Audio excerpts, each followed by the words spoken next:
Imagine this. You're behind bars, locked away from the world, stripped of freedom, surrounded by concrete walls and iron bars. But instead of eating watery soup and stale bread like the rest, your dinner plate holds pan-seared salmon, truffle risotto, and a glass of imported mineral water. No, this isn't a scene from a movie. This is the secret world of VIP inmates, the untouchables of the prison system, politicians, billionaires, crime lords, men and women who've done the unthinkable, yet somehow live better behind bars than most people do in freedom. What's on their menu? Who cooks their meals? And how deep does the corruption go? Tonight we go inside, really inside, to uncover a story most prisons would rather you never hear. Because in some of these cells, the food tastes like freedom. Welcome to Gourmet Behind Bars. For decades, prison meals have been the symbol of punishment, cold, bland, and barely edible. But what if I told you that deep inside some of the world's most notorious prisons, a handful of inmates dine like royalty? Not just decent meals. I'm talking about chef-prepared, restaurant-level cuisine, hidden kitchens, smuggled ingredients, private cooking staff. It sounds impossible until you start following the money. To understand how luxury found its way behind bars, we need to start with one man, a name that changed everything. Alejandro Ruiz. Before he became inmate number 45823, Alejandro Ruiz was known as El Gourmet del Crimen, the gourmet of crime. A celebrated restaurateur in Madrid, his restaurant attracted politicians, athletes, and celebrities.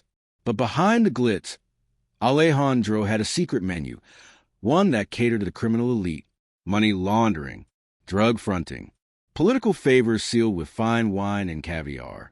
It all came crashing down in 2014 when authorities raided his flagship restaurant, Casa de Oro, and uncovered more than food.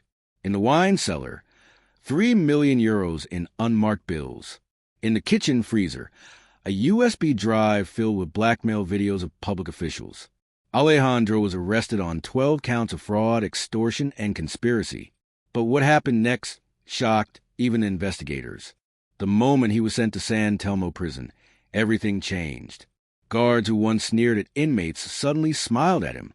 His cell, larger than regulation size, had a brand new mattress, a mini fridge, and rumor had it, a portable induction stove.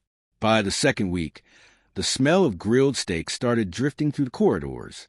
The legend of the gourmet inmate was born. How does a man behind bars get his hands on ingredients worth hundreds of euros a day? The answer was in the kitchen deliveries. Every Thursday, San Telmo prison received bulk food shipments to the cafeteria, rice, beans, canned goods. But Alejandro's menu called for things like Wagyu beef, saffron, and imported olive oil, items no ordinary inmate should even see. Our investigation found a local food supplier, Comidas del Sur, was delivering miscoded packages to the prison. On paper, it was vegetable oil. In reality, cold-pressed Italian extra virgin. Bread rolls? Nope. Artisan brioche. The kicker? The supplier was owned by Alejandro's brother-in-law. But food alone wasn't the scandal. The real twist came when a guard, tired of watching luxury while his own family struggled, decided to record what was happening inside. The footage he captured would blow the lid off San Telmo and expose a web of corruption that reached far beyond one prison. The video leaked in early 2016. Grainy black and white footage, shot from a smuggled phone.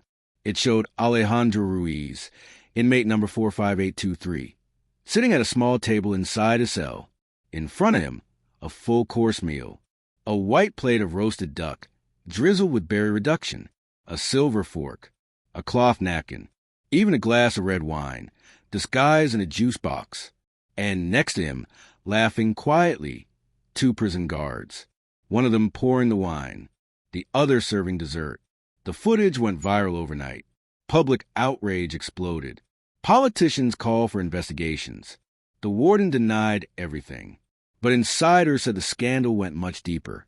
San Telmo wasn't the only place this was happening. There were whispers from Italy, Russia, Brazil, even the U.S., of high-profile inmates living like kings in their cells. And the higher you climbed in status, the better the menu got.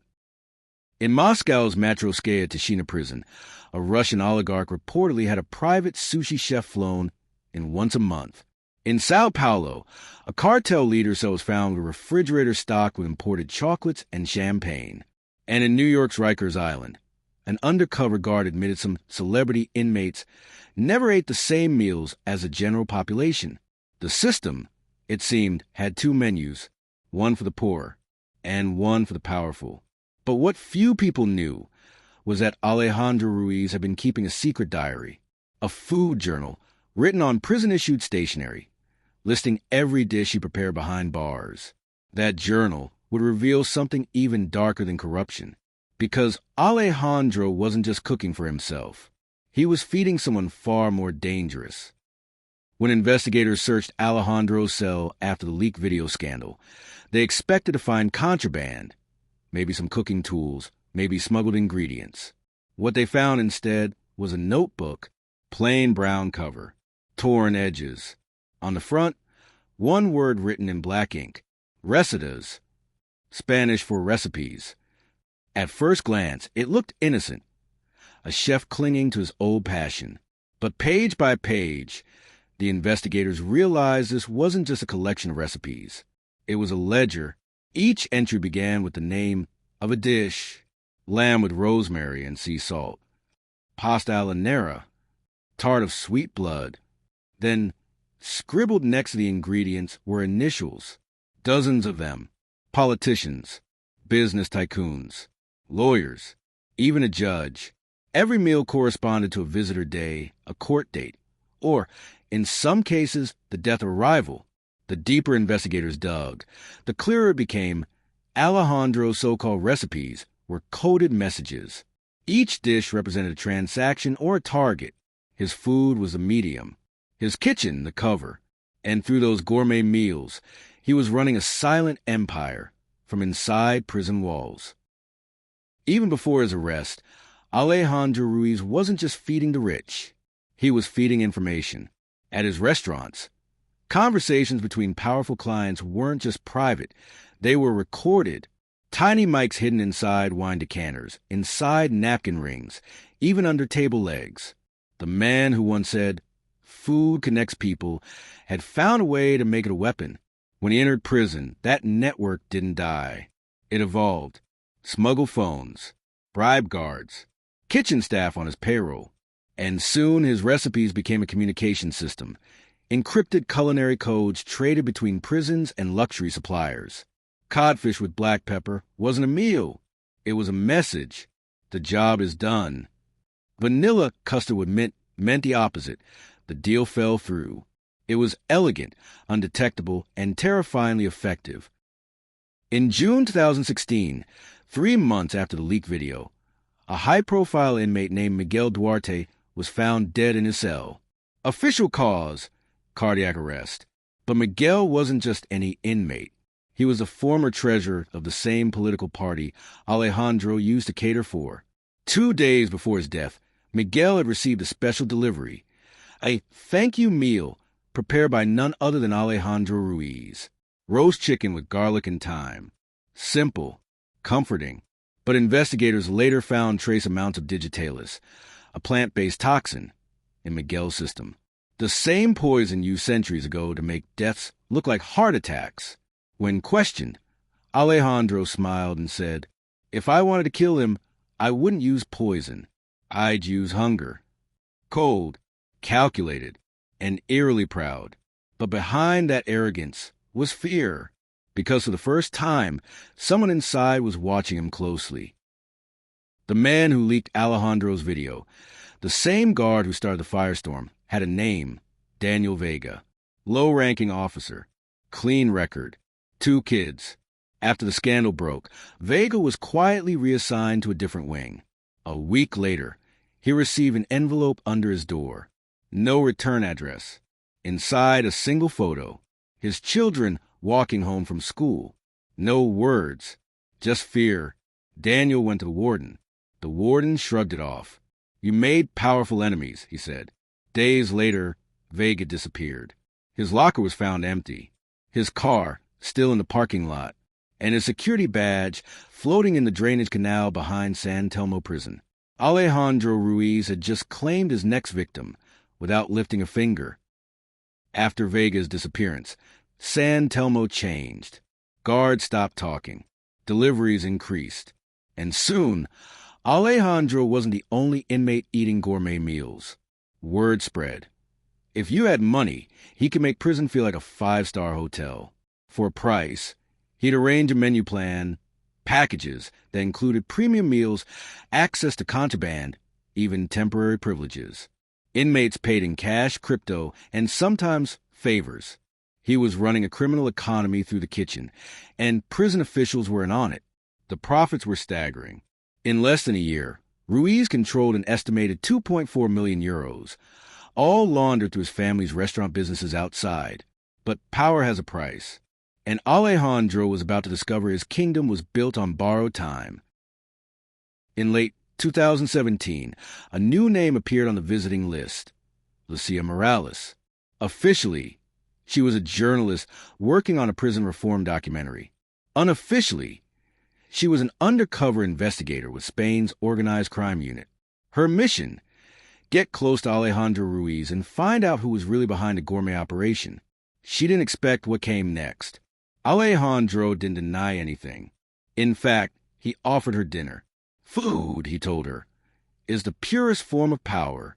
It can make a man talk or make him disappear. Lucia realized she was sitting across from a man who saw cuisine as control, a language of manipulation.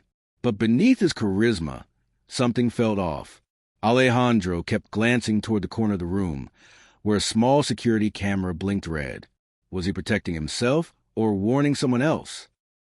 Weeks later, Lucia received a handwritten note from an anonymous inmate. Check the ledger, page 117.